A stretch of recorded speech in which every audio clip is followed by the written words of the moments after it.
Hi everyone, this is Aaron. Today is Tuesday, October 3rd, 2017. I'm recording from my car and you are listening to the Sound Words podcast. This week I'm talking about 5 outside challenges to overcome when teaching Sunday school. And today I will be talking about questions from the students. A good teacher will anticipate questions that the students will ask. I try to bring up these objections in my lesson. However, sometimes the students are just able to come up with their own questions, or sometimes I don't do a good job of explaining my own lesson. So I say that questions are an outside challenge because it causes me to think on my feet. I have to be on my toes.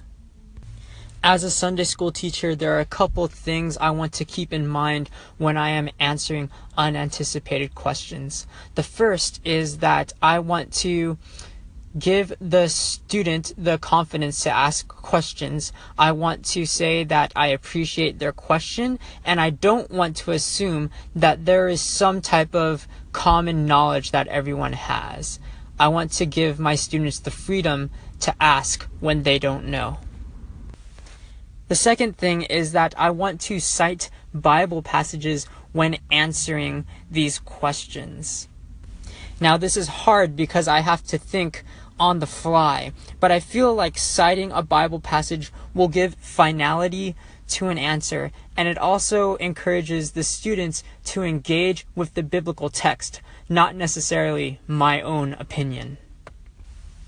Finally, I also want to be able to address the question in a follow-up lesson. Sometimes questions require a lot of time, and I want to get through the bulk of my lesson because we want to stay on track. So if I feel like a question can be pushed to another lesson or to an email, I will punt it to those avenues.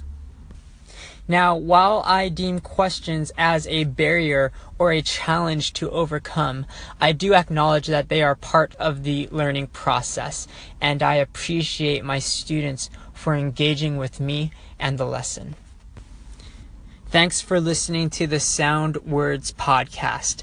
In addition to teaching 11th grade Sunday school, I am also a music leader at my church. Last Sunday, I had the opportunity to play a piano and violin medley for the offering portion of our worship service. We did it to celebrate our Pastor's Appreciation Month going on in October.